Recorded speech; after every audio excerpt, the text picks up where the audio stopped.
Democrats don't primary Democrats. Purity tests don't win elections. We've got to stop the circular firing squad. Don't shit inside the tent.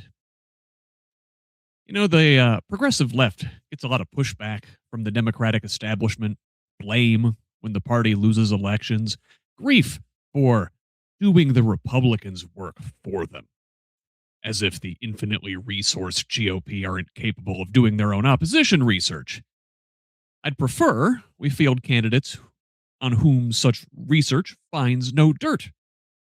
But what does it even mean to be a Democrat? The laws vary from state to state, but in Indiana, all it takes to call oneself a Democrat is to have pulled the party's ballot in the last primary election. Any registered voter can do this.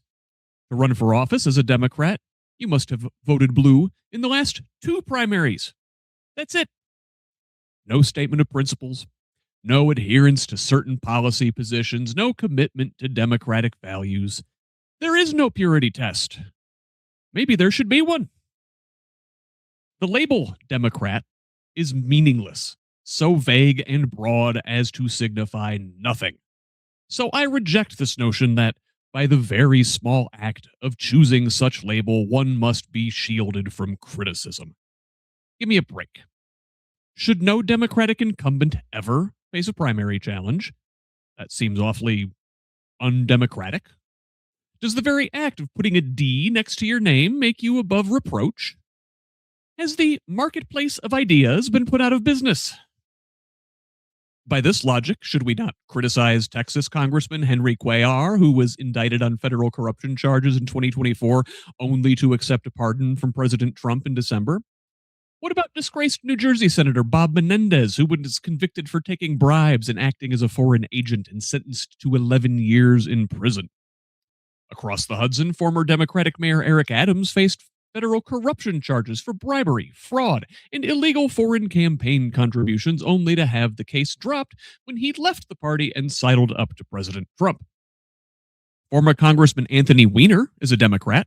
He served 18 months behind bars for exchanging sexually explicit text messages with a 15-year-old girl.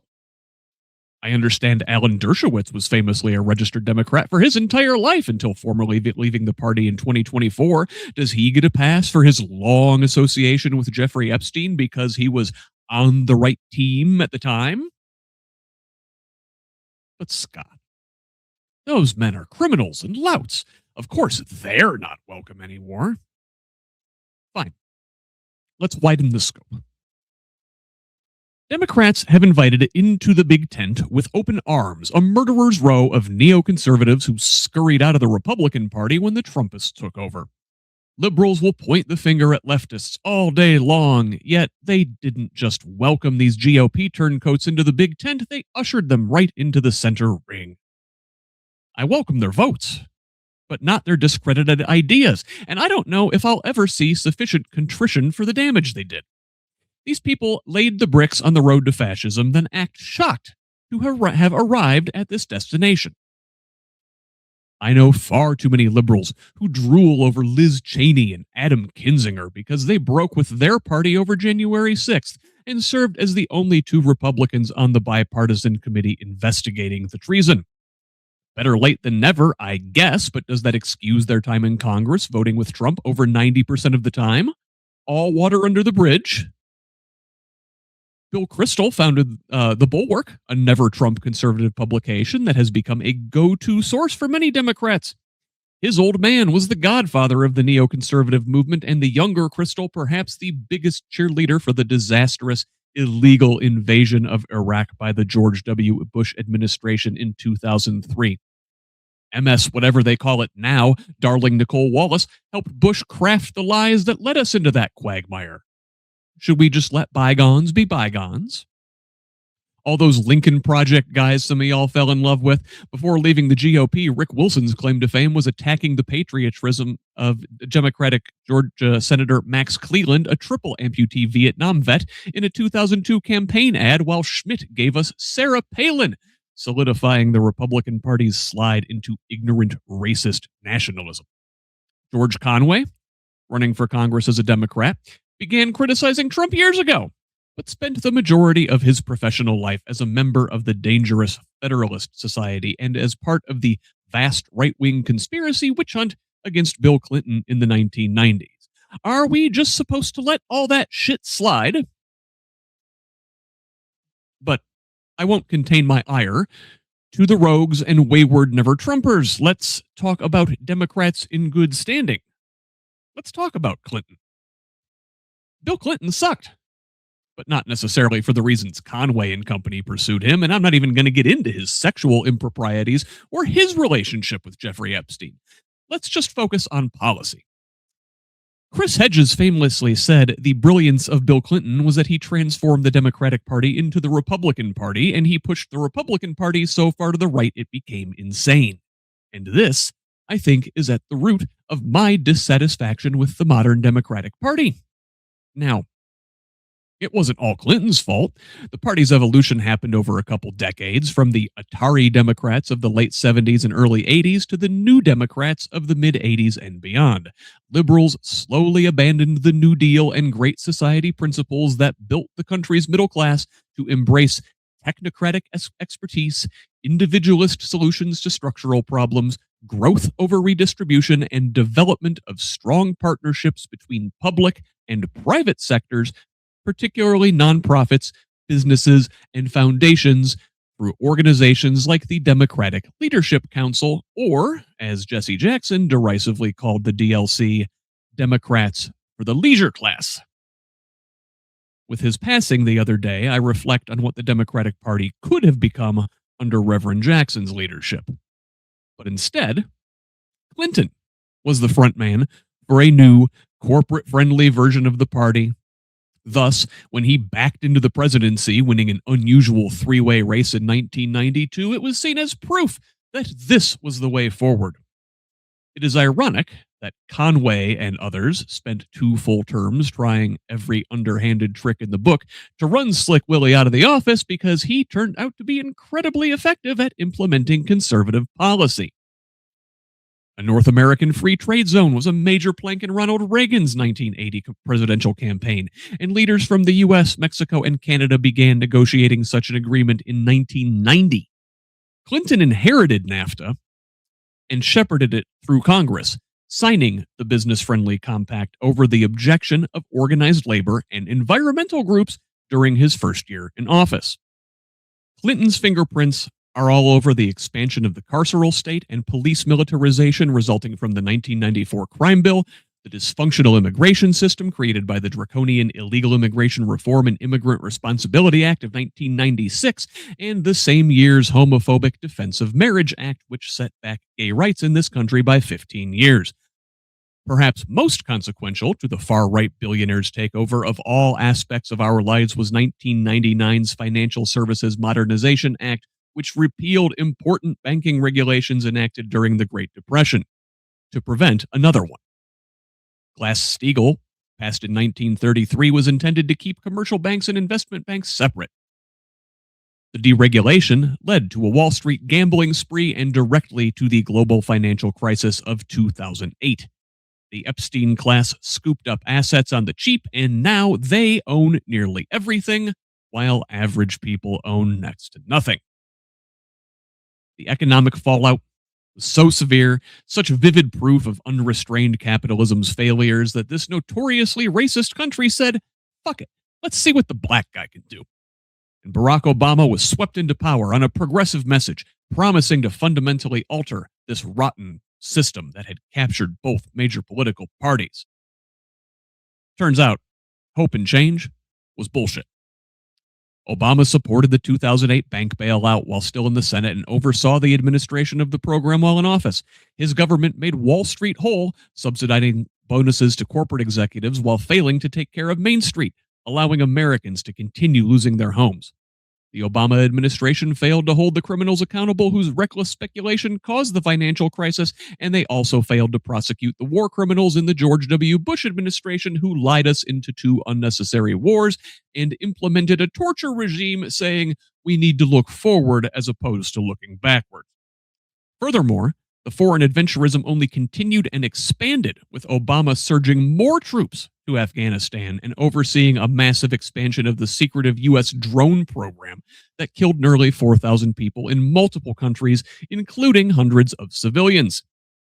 Even Obama's signature accomplishment, 2009's Affordable Care Act, was largely based on ideas first proposed by Republicans in the 1990s and implemented at the state level in Massachusetts by GOP Governor Mitt Romney. Democrats should have been fighting for universal single-payer health care, like the rest of the industrialized world, but they settled for market-based half measures like the ACA. The most ambitious parts of Obama's healthcare proposal, a public not-for-profit option that perhaps could have kept the private insurance industry honest and kept premiums from their exponential growth, was scrapped under filibuster threat from so-called moderates like Connecticut Senator Joe Lieberman and Indiana's Evan Bayh. Now, we could continue to talk about the bland centrism of Democrats at the national level and their inadequacy during the Trump era, how Joe Biden repeated his predecessor's failure to hold a criminal Republican administration accountable, how he promised, quote, nothing will fundamentally change, and certainly delivered on that count, how Kamala Harris campaigned in 2024 that she'd have done not a thing differently than her boss. But this is primarily a space dedicated to talking about Indiana politics. So let's focus on Bayh. Evan Bayh is Bill Clinton without the charisma. Now, he was born in Indiana and spent his early childhood here, but as the son of U.S. Senator Birch Bayh, a real New Deal Democrat who served at a time when the party believed in the power of government to improve people's lives, he primarily grew up in Washington, attending the elite private all-boys St. Albans School, and after a stint in Indiana to attend IU, headed back east to the University of Virginia, where he earned his law degree.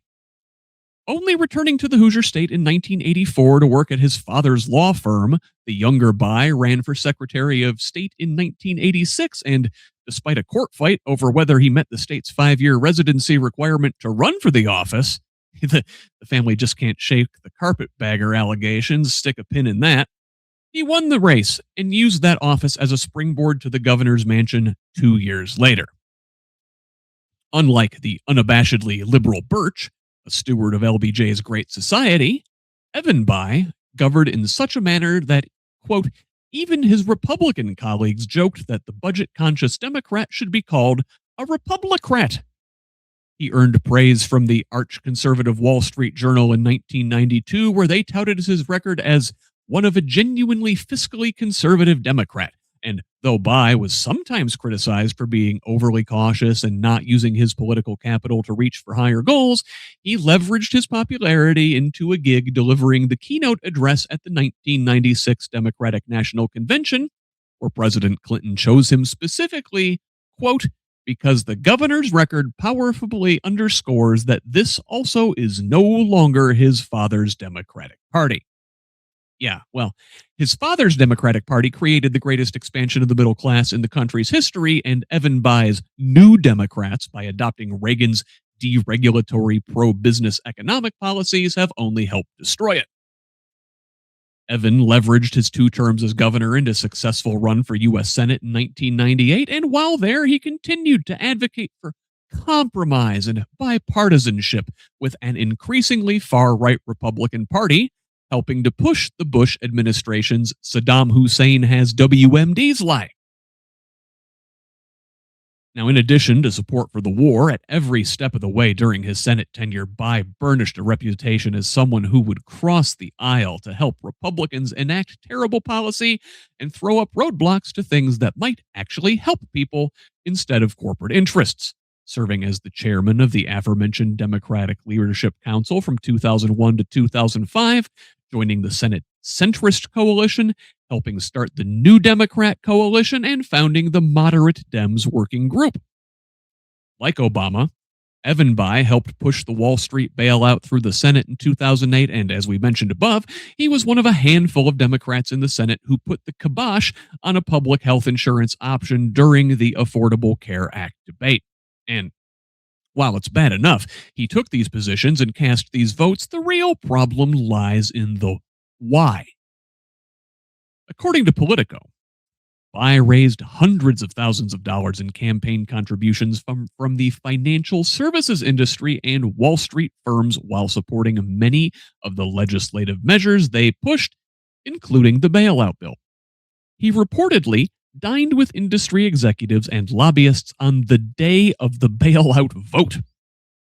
In 2010, after 25 years working in government, Bai looked to cash in.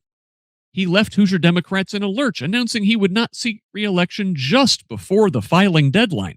Normally, candidates for the job would have been out fundraising and building relationships for months in anticipation of an incumbent's retirement, but his last-minute withdrawal put the party behind the eight ball, all but prevented a competitive primary, and gave us a nominee completely anathema to the base, thus delivering the seat to Republican Todd Young.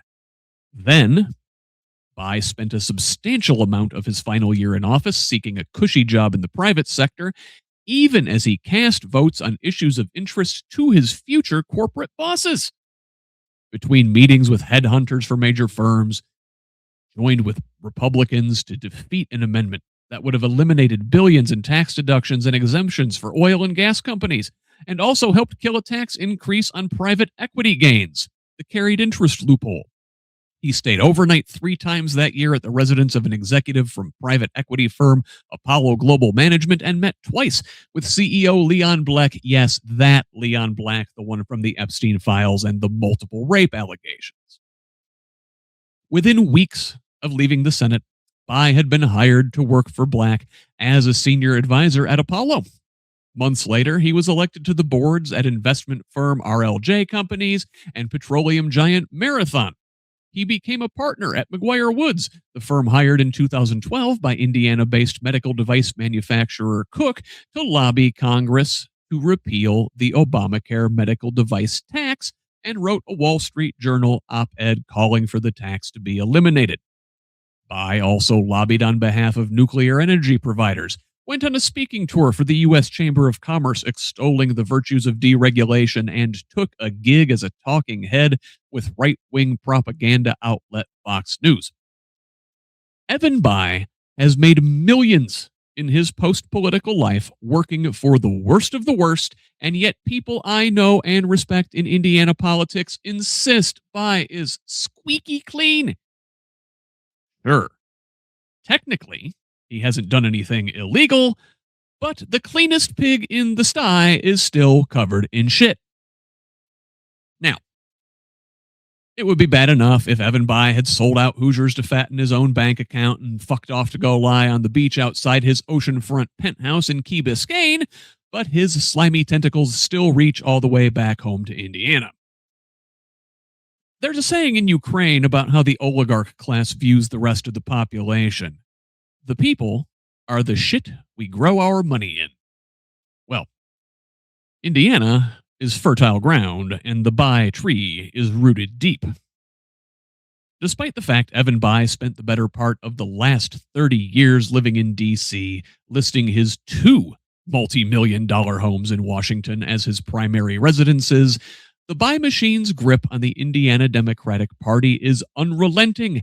His ill-gotten campaign war chest often the only thing keeping an otherwise ineffectual party structure from complete collapse.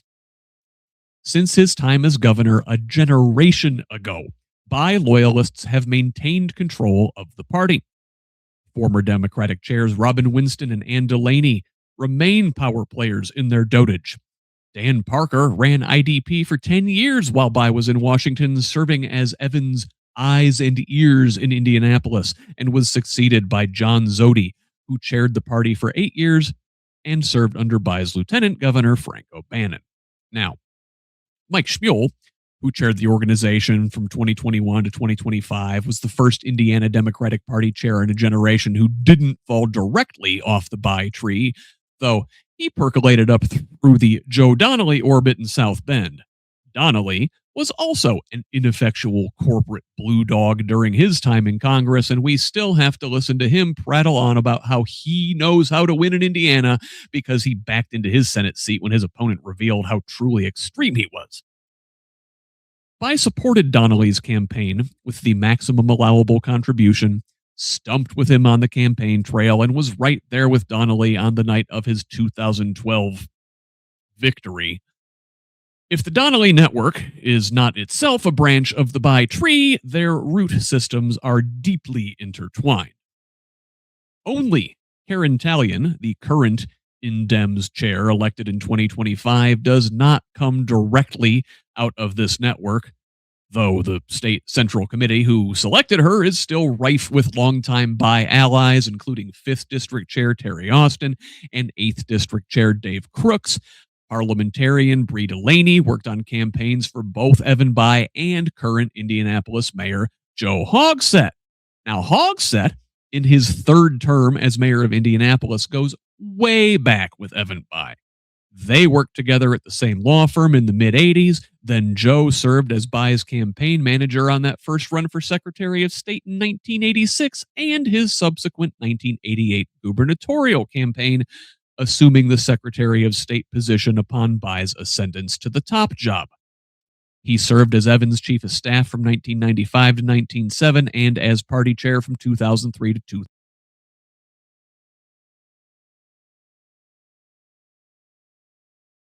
After more than 11 years in power, Joe Hogsett commands an impressive Marion County patronage network, sitting on a massive pile of money himself. While the capital city's infrastructure crumbles, Hogsett goes to bat for real estate developers and assists the Republican General Assembly in their bid to kneecap and privatize Indianapolis public schools. Despite this, and multiple scandals involving sexual harassment and impropriety, allegations of substance abuse, and self-dealing by allies, calls for accountability have resulted in the mayor's sycophants on the city-county council drumming colleagues out of the Democratic caucus.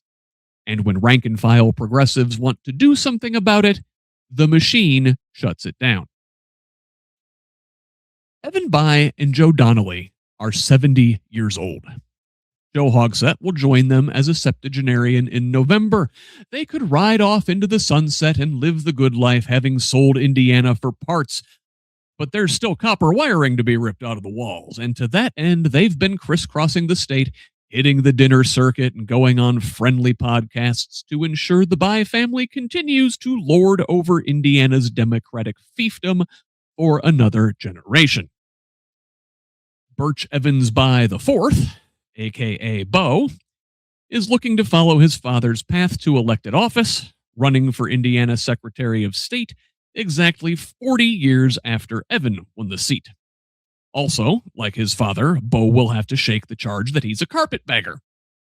And it will certainly be hard to dodge accusations that he's an out-of-touch East Coast elitist when he grew up in D.C., attended the same prestigious all-boys private school as his multi-millionaire former senator father, went to Harvard for both his undergraduate degree and law school, and gave his big coming-out interview from an empty condo. The same one the family has used to technically maintain an Indiana residence for decades, even though Evan famously couldn't remember the address.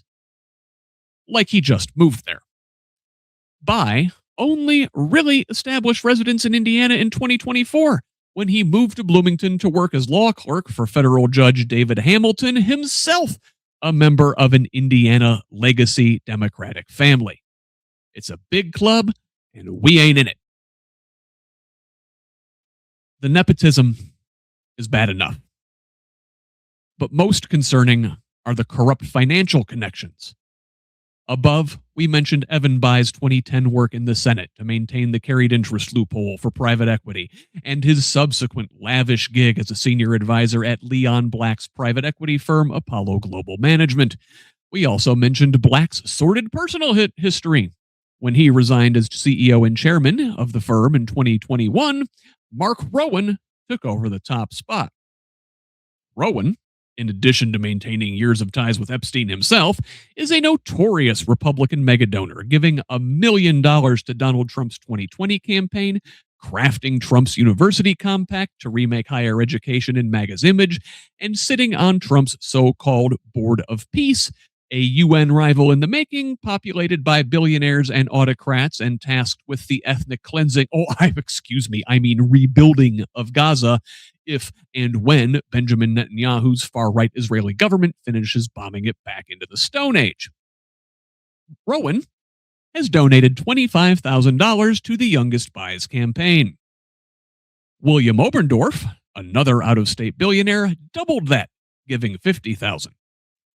Oberndorf is another Republican mega donor, though he does have a history of giving to certain Democrats, the kind that support school privatization.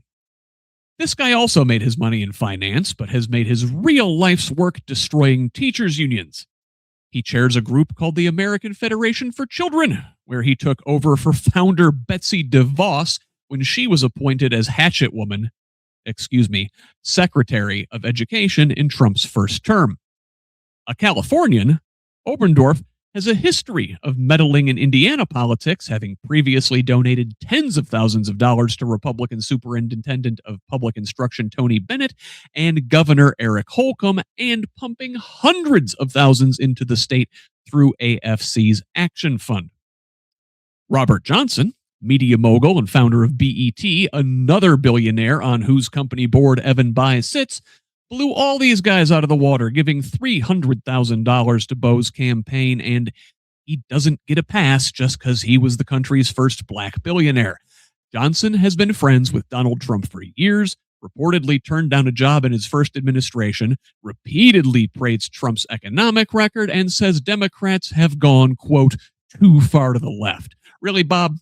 I think we've detailed pretty well here how far right Democrats have gone over the last 40 years, and your buddy Evan Bayh has been right along for the ride the whole time. And it appears, at least from the folks feeding money into the coal furnace, the Bayh family intends to keep the train moving rightward down the track. So, when I get Indiana establishment Democrats sliding into my DMs expressing disappointment about attacking our own, I gotta say, I think we have a pretty goddamn different idea of what constitutes our own. Republicans, since at least the 1870s, have been the party of big business. And once upon a time, the one tentpole holding up the Democratic canopy was that we fought for the working class. That time has long passed, and we now have two corporate parties, one right-wing and one further right. So spare me the talk of circular firing squads. It's only a circle because half of you are aiming to the left. Don't shit inside the tent. Most days, it takes a full hazmat suit to still walk in here and call myself an Indiana Democrat. We can clean up this mess, but we got to dig up the entrenched power structure root and branch. Grab your shovels and let's get that shit out of here.